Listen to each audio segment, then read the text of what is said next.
Nkwebaza okubanga okyagoberera muzungu David Kadongo Kamu music analyst n'olunaku olwaleero nate nze tubeere nga tusobola okubanga tunyumyamu ku nsonga ezikwata ku nsiike yaffe eno eya Kadongo Kamu. Oli mulabi mulungi gwe eyeekuumira ku channel eno, nkugamba nti tegeezaako ne muno nti muzungu David tube abeerawo n'emboozi ezikwata ku Kadongo Kamu. Kadongo Kamu ono wetubanga tuli ba kumusitula tulina okugezaako okubeera nga tunyumya Kadongo Kamu tumusomese abantu basobole omutegeera, kubanga emyaka gino batono nnyo abaaliwo mu budde bwaffe buli.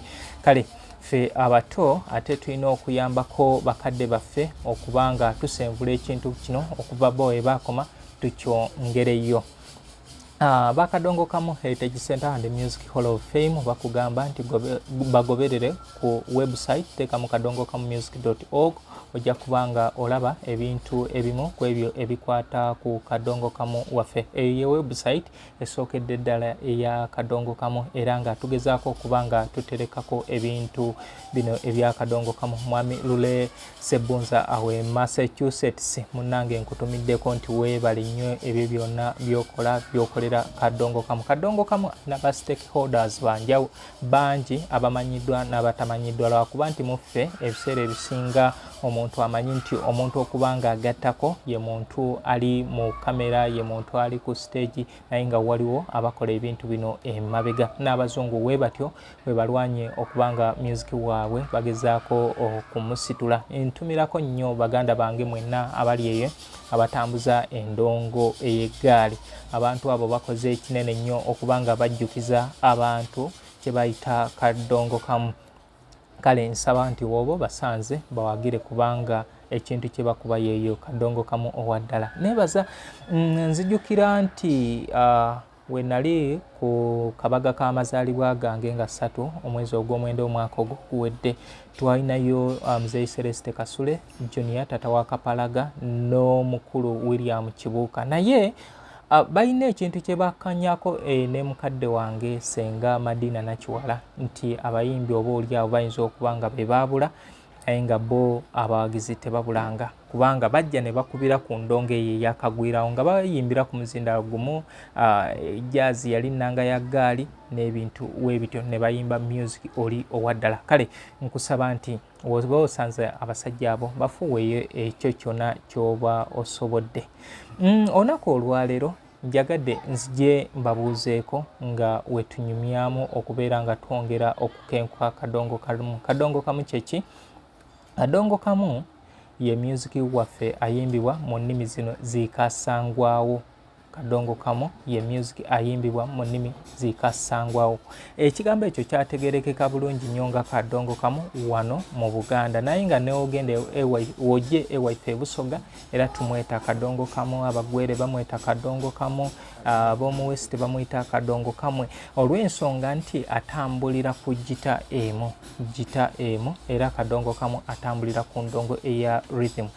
Rhythm gita ebiseera ebisinga eba enyumya n'omuyimbi era yeetera omukulembera, naye emyaka wejjajja nga gyeyongerako ebintu bingi byajja ne biba nga bisobola okwegatta mu Kadongo Kamu. Kadongo Kamu okusookera ddala nga nabagamba nti yatandika eyo myaka gya 5, naye ate era abo bagenda otandika Kadongo Kamu nga waliwo ennyimba zaffe ez'ekinnansi ezaabeerawo ze bayitanga folk songs. Bano bajja ne badevelopinga ennyimba ezo ne bazigattamu endongo n'obuyiiya ne bugenda nga bweyongerako. So wetuva mu gya 5 mu 69 ne tufuna Uganda Picking Guitarist, ekibiina ekyasookawo. Ekibiina ekyo ekyasookawo nakugamba kyaliwa nti kyali awo ku ssaawa ya Queen, kati we bazimbye olwo oluguudo olupya mu kibuga. Yes, eyo flyover ya Queensway awo mu miti gya Kaituusi we wasooka okuba ekitebe kyabwe. Bwe batyo ne batambula ne bavaawo okubeera nga beeyongerayo mu 1971 nti ekibiina ekyaddako kyali kya Uganda Kadongo Kamu and Cultural Company, kyali Kadongo Kamu and Cultural Company nga bava mu Uganda Picking Guitarist olwo gavumenti ya Idi Amin Dadange eze mu buyinza. Ogwo gwali mukago wakati wa Kadongo Kamu, abayimbi ba Kadongo Kamu n'aba ne Ministry of Culture ne bakola culture company. So mu myaka egyo we twatandika okulaba nga developments ezenjawulo zijja mu kadongo kamu ezasookera ddala. Nagamba nti mu kusooka kwa byonna bakozesanga gita emu, ne bafuna cellphone recorder ne bateekako omuzindaalo. Then guno omuzindaalo gwa radio nga ogwo gukolanga gwe gwakolanga ka microphone. Kati microphone stand yabanga muntu mulala nga oyinza ogamba kati tugeze abaaliwo obudde obw'omuzeidani mugula naita munywanyi we Matia Kakumirizi nti gwonkwatireko nsobola okubanga nyimba. Era abantu abamu kubasookera ddala okubeera nga bateeka mu kadongo kamono sente betulina okubeera nga tusooka okwebaza be bantu be bayimbi. Bagamba enkoba za mbogo zejja zokka mu bunnya lwe lugero oluto.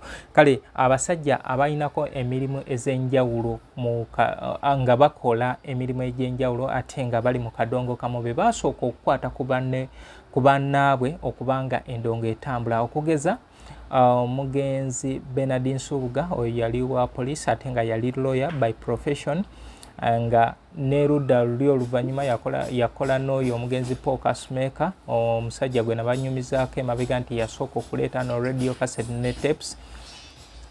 Yali akola mu Uganda Police Bernard Nsubuga, kati nga y'omu ku baateekanga ssente mu kadongo kamu. Then ne tubeera n'omugenzi Matia Kyakamala eyakuyimbira okulwaza munnoowo Mazima Kiruma yafa 2018. Twamuziika wali e Benteremu. Twamuziika e Benteremu, oyo y'omu ku baali bateeka mu kadongo kamu ssente.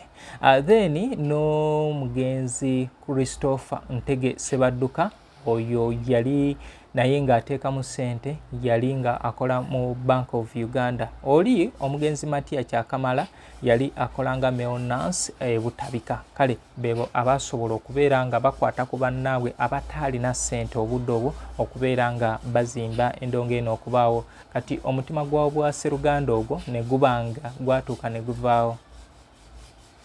Soko kale baganda bone babanga bayambako baganda babo okubanga balaba nti endongo eno egenda mu maaso. So kadongo kamu ajatya abeere nga ava ku ndongo ya feri emu endongo endala zibeere nga ziyingiramu. Ekyo nagezaako okubanga nkinyonyola mu mboozi ez'emabega, naye era ne leero nsobola okwongereza akawunti. Twasooka n'akadongo akamu ne tufuna endongo yaffe ey'okubiri. Endongo ey'okubiri yajja mu 1974. Yaleetebwa omugenzi Budala Kingi. Omwami oyo yali weebuwamaawo, ye yasooka okuleeta besigita. Besigita yeeyo ebeere eggumira, eyebeerera n'ekiroboozi. Kati osobola okuwulirizaako ku nnyimba za Moses Katende oba ennyimba ezaava mu kadongo kamu Super Singers mu myaka gy'e89 zaalimu beesi. N'ennyimba za Minsera Segamwenge zennyini zaalimu beesi. Kati besigita yajjira mu luyimba lwa Minsera Segamwenge lwe bayita bamugamba nga anyoma, yali avuma Milton Obote. Bwe tutyo ne tutambula nga tufunye endongo yaffe ey'okubiri mu kadongo kamu. Naye era obudde obwo waaliwo ebivuga ebirala ebyakozesebwanga, okugeza ensaasi yalemwa okutwalibwa ng'ekivuga mu kadongo kamu. Twalinangamu obuti, cupa. Bw'owulira akantu akakoona bwe kati ebyo twalema okubitwala ng'ebivuga mu kadongo kamu. Ebyo just byali bituyambako ku sweetness. Kati ne wabeerawo endongo ey'okusatu y'endongo ya Sologita. Sologita yaleetebwa Professor Hannington Manyi Sensuwa, yajjira mu luyimba lwa Samu Wange mu 1980.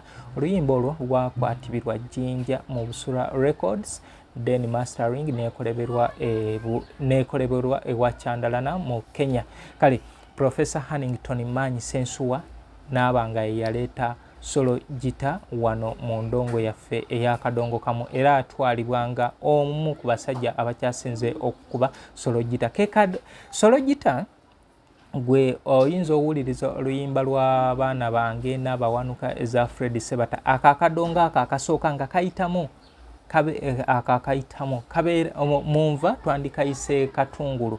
Kale Sologita bweti bwekola. Naye oluvannyuma twafuna ebivuga ebirala nga keyboard biki. Keyboard yasookera mu luyimba Musango gw'Abazadde, ndowooza oba 1986 Musango gw'Abazadde olwa Lord Fred Sebata.